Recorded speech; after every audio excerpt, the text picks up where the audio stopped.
Special thanks to the K Family Foundation, lead underwriters for Mosaic.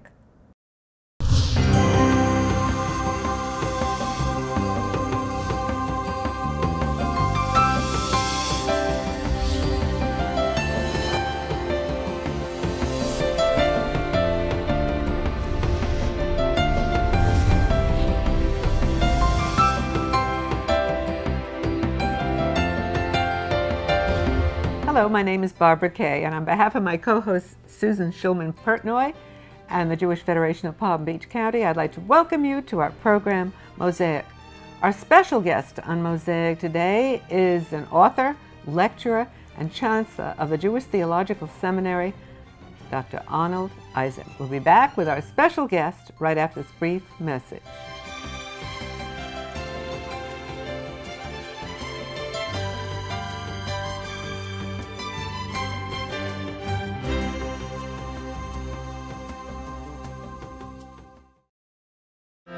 Just a sailor in a great big sea, searching for what's meant for me. And I thank my lucky stars every single day. I'm exactly where I'm supposed to be.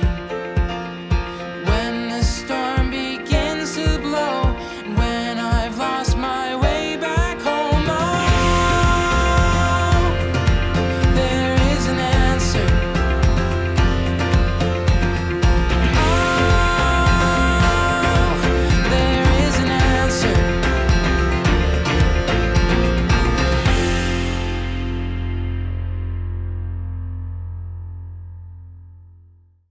Welcome back to Mosaic. We're here today on location at Temple Emmanuel in Palm Beach with their spiritual leader, Rabbi Michael Resnick. It's wonderful. Welcome, Rabbi. It's always a pleasure to have you here. Thank you, Barbara. It's a pleasure to be here. Hi, Susan. Welcome. Hi. So nice to have you here. And congratulations on your 50th anniversary. That's quite a milestone. Well, the synagogue has come a long way. Palm Beach has come a long way. Yes. And moving forward, what do you envision for the next 50 years?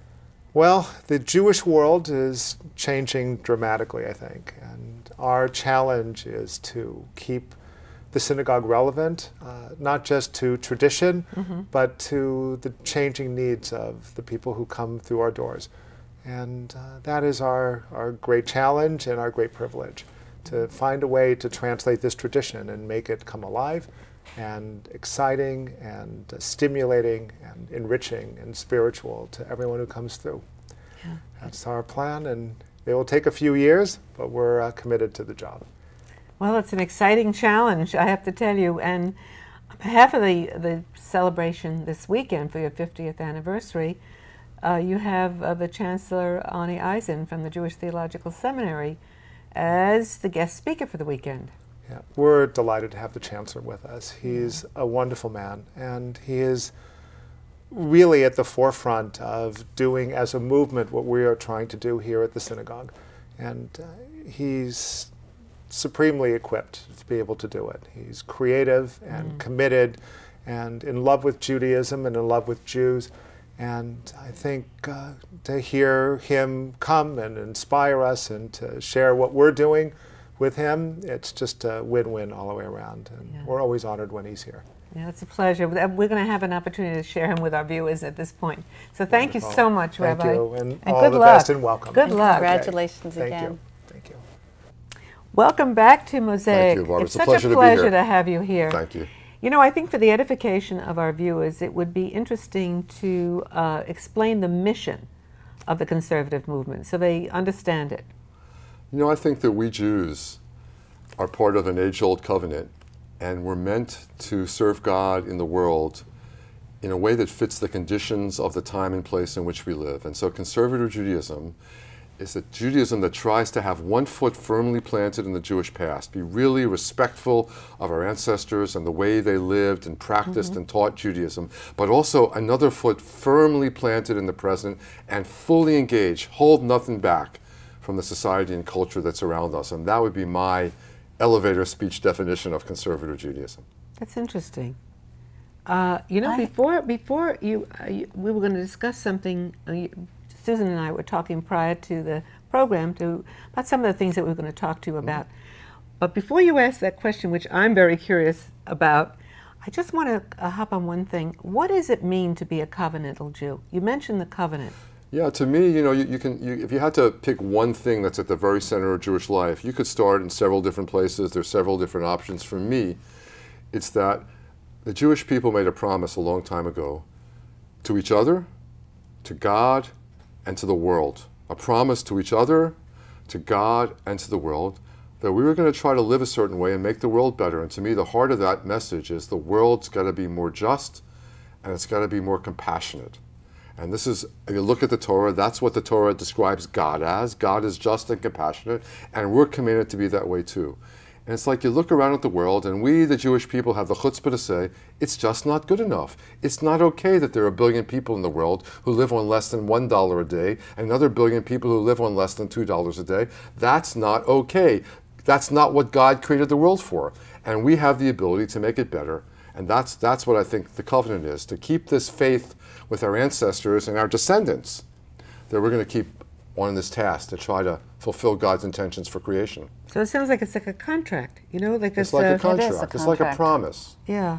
Well, that's an imperative, a mitzvah for the Jewish people. Absolutely right, and it's sort of it's a little bit countercultural now to think that you owe something to your ancestors and you owe something to your descendants, because a lot of people think that I owe something to me and to right now, but we have to worry about the future and we have to worry about the past.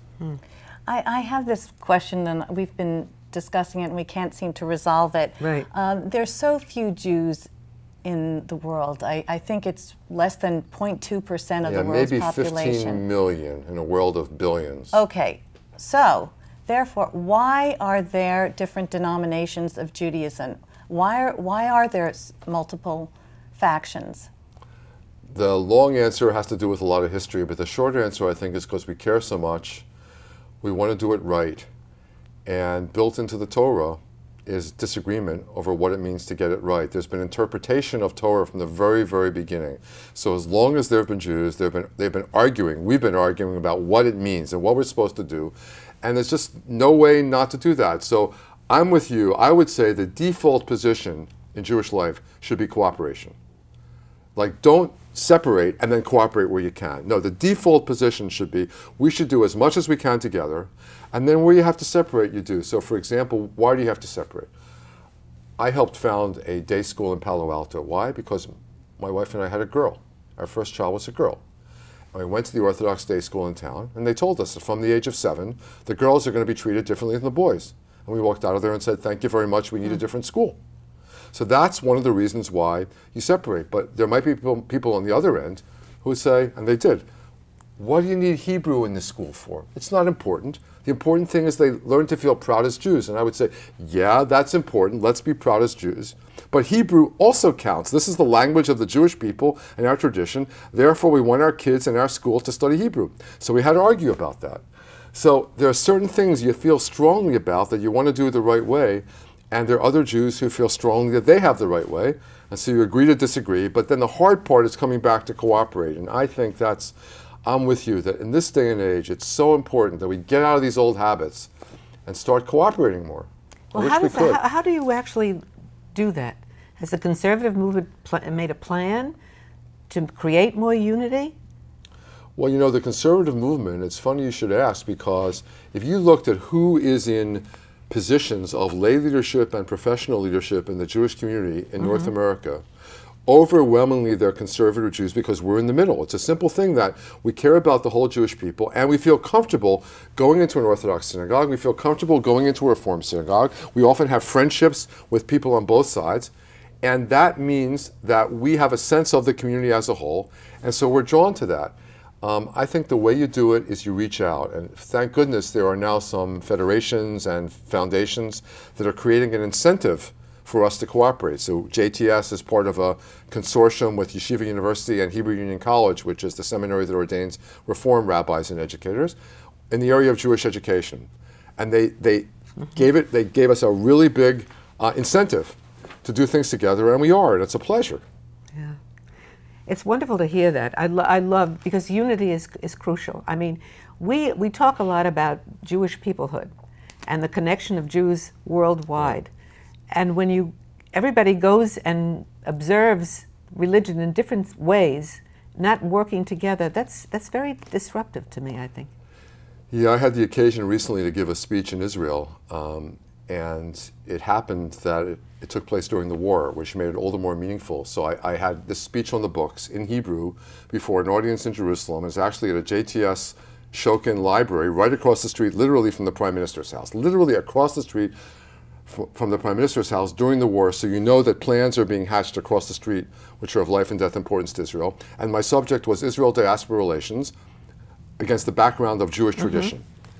And that would ordinarily be an academic lecture of some interest, but in that moment, in that place, it was of such importance that I say we can't allow distinctions between Israeli and non-Israeli, between so-called secular and so-called religious, between Orthodox and non-Orthodox. Here we are, one people. It's clear that our people's existence is in jeopardy, and we've got to hang together to fulfill our common destiny.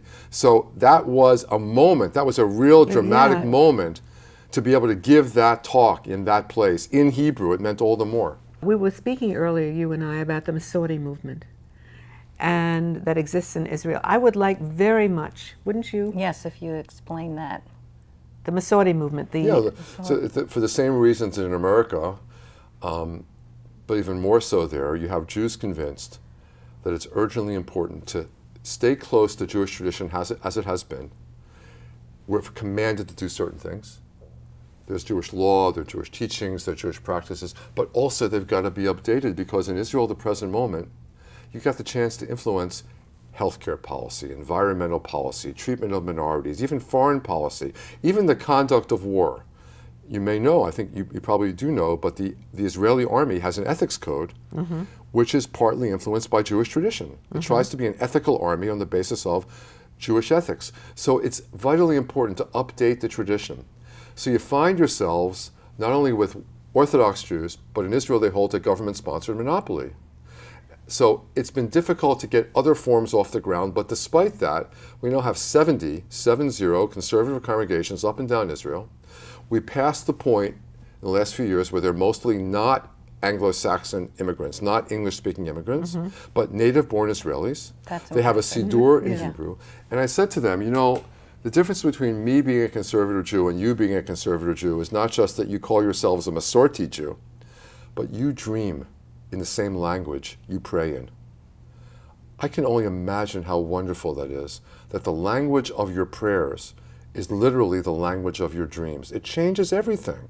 And that's what the main difference is between a diaspora Jew and an Israeli Jew, that your time and space, those trees out there, as it were, those are Jewish trees. Because that's your homeland. And that language of your daily newspaper and of your sending your kids off to school in the morning and of your dreams at night is the same language of your Judaism. And that's why it's exciting to see Jews like me, conservative Jews living in Israel, participating in the army, participating in the government, doing everything, you know, that you do, but they're doing it from this Jewish vantage point. It's something very exciting. I think it's a large part of the future of Israel. I think that if we can get kind of an equal playing field, but even without it, we'll zoom. There's lots of progress because Israelis are looking for this. That's wonderful. Do you have a big lobbying faction in the government? Well, we don't have a big lobbying faction, not but big enough. but not big enough. But you know, whenever the question of who is a Jew comes up periodically, and there's an attempt to pass legislation sponsored by the Orthodox parties, and so all the Jews from around the world spring into action, because this would be divisive. It would definitely be divisive, because it's saying to Jews outside Israel, you know, you don't really have a place here. Right. You don't really belong. Your kind of Judaism is not valued here. And that symbolism is just really bad. I have Jews who come up to me all the time and say, why do you care so much about Israel? They don't want us there. I'm saying, of course they want you there, but for historical reasons we have this problem with, you know, a certain government-sponsored monopoly. On that note, we're going to take a break. We'll be back with the remainder of our program right after this brief message.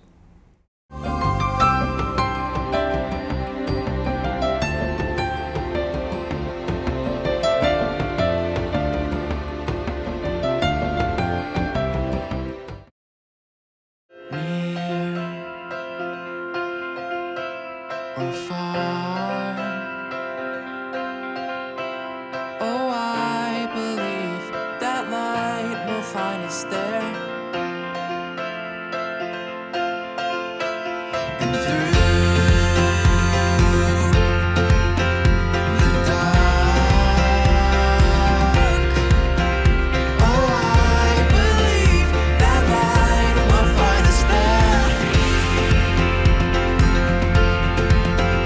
Oh, I believe that light will find us there. Oh, I believe that light will find us there. Oh, I believe that light will find us there.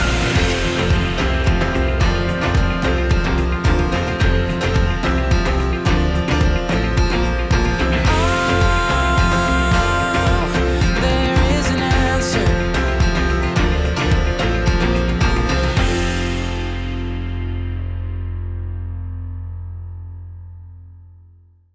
Welcome back to Mosaic. Prior to the break, we were discussing the Mosaic movement in Israel.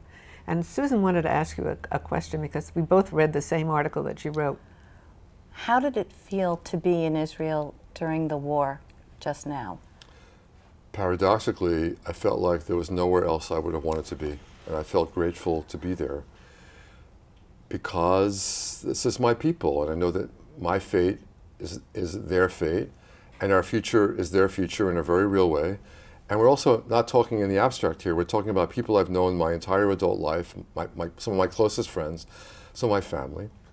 So let me give you a couple examples. So I'm sitting in a cafe with the Israeli friend of mine that I've known. We've been close since 1975. In Tel Aviv, I think. This one was in Jerusalem. Oh, Jerusalem. I'll tell you about Tel Aviv in a second.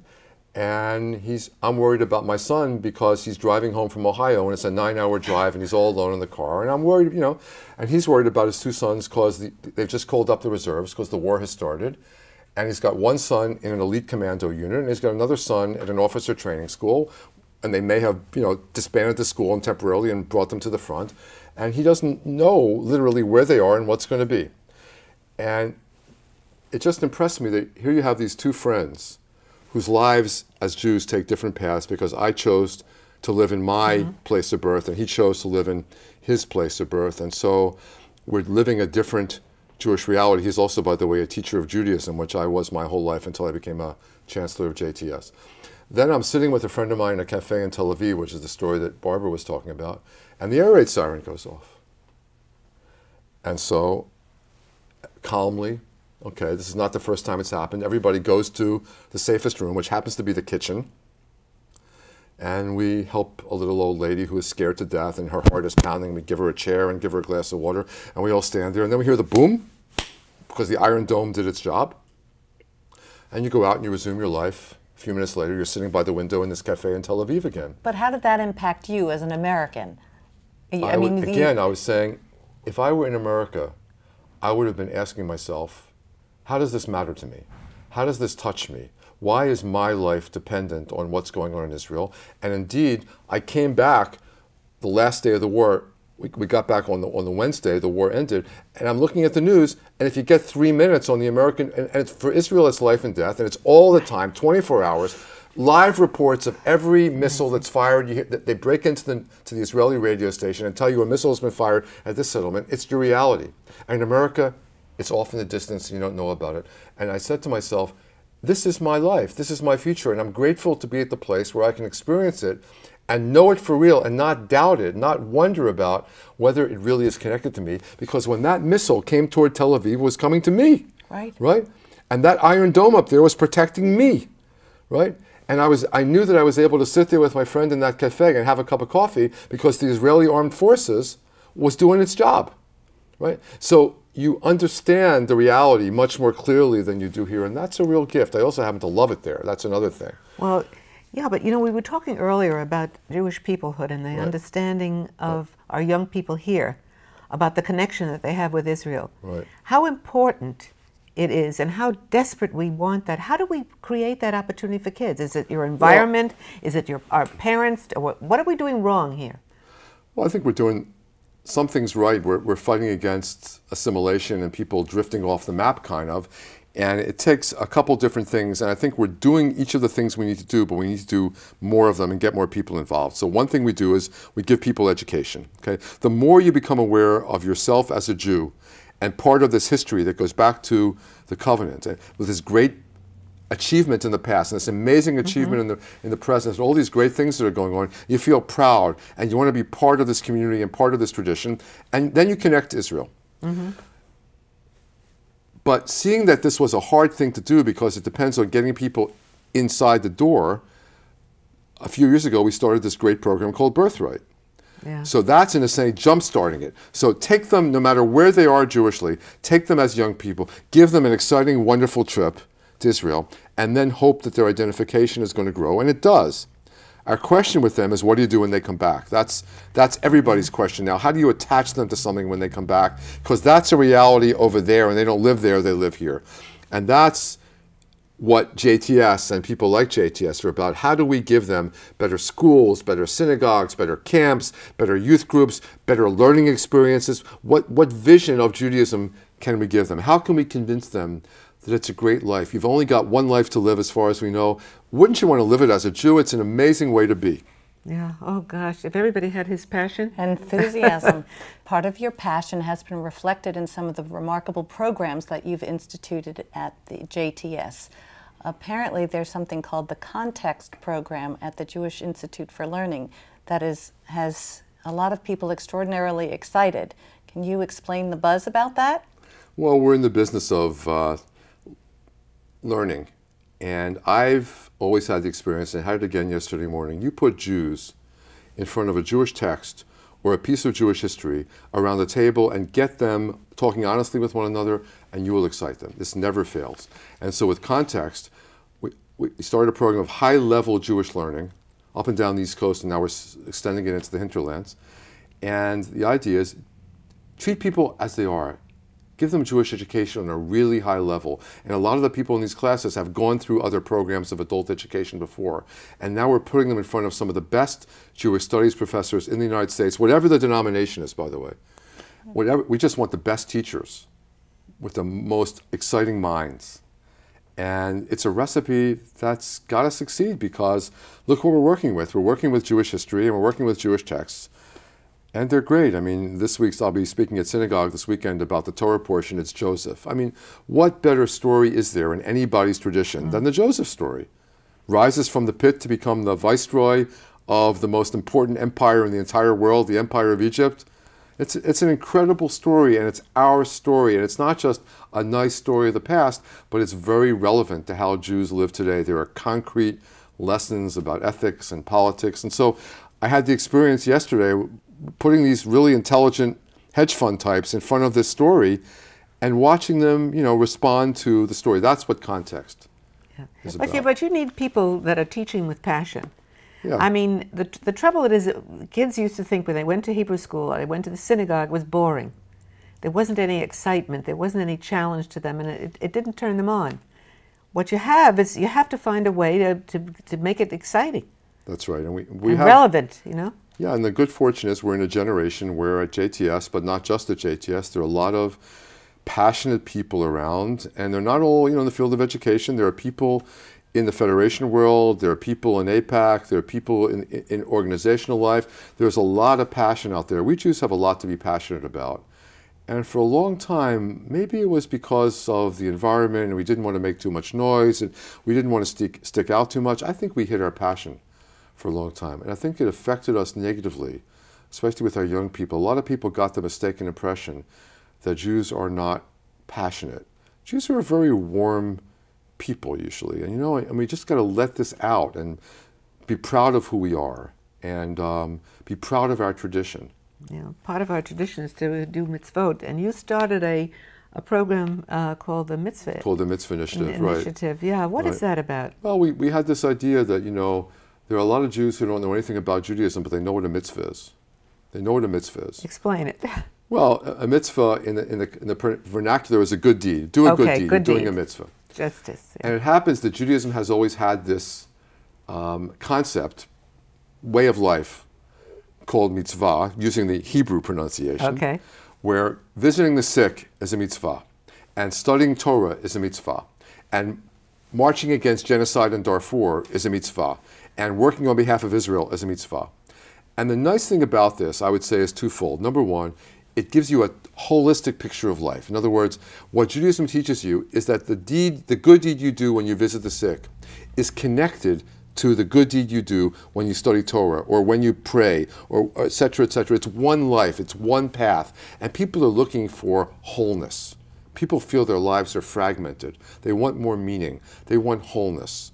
They want to know that the way I'm raising my kids is connected to my politics, to my social action, to my federation work, to my support for Israel, etc. The second thing is we have a long tradition of argument. You asked me about this earlier. Argument, yeah. We have a wonderful concept called argument for the sake of heaven. You and I don't have to agree on the meaning of the mitzvah that we do together.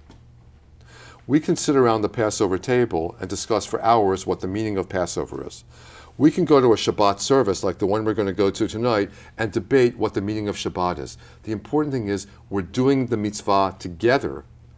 And out of doing it together, we can talk about what it means. So a lot of Jews didn't know this, believe it or not. So we involved them in this discussion about what the meaning of their observance is. And we found that when you talk to other people honestly about what it means to be Jewish, it really touches you in a deep way and you feel closer to the people around you. And you know what came out of it was what we call signature mitzvot, that groups of Jews and individual Jews resolved that for the next year, they are going to do more of one particular mitzvah, whatever it is. And the group decided what each group would do. It could be learning, it could be visiting the sick, it could be working for Israel. A couple places they decided to set up a Chevra Kadisha. A Chevra Kadisha is a group of Jews who take care of their members of their community who are deceased. They prepare them for burial. It's the greatest mitzvah you could do. And they decided to do this together. And that's a wonderful thing. I'm glad you brought it up because it just shows you that Jews are ready to be touched by Jewish commitment. They're ready to be touched. Just ask them, just reach them, and they'll respond. Not always, but enough of the time. Yeah, but part of the covenantal contract is to do mitzvot. Isn't that true? Very much so. Very much so. There's a wonderful line in the Talmud, I love it, where the Talmud has God say, if they stop believing in me, let them at least keep my commandments. And in the modern world where it's hard to believe in God, I think harder than before because of the Holocaust, because of science, etc. The commandments are what give a lot of us expression of our Jewishness. On that note, we have to wind up. Thank you. It was a pleasure. Thank you. It was a pleasure. Thank you for being with us. Be with us again next week when we have another look into the Jewish world. Goodbye from Mosaic. Special thanks to the K Family Foundation, lead underwriters for Mosaic.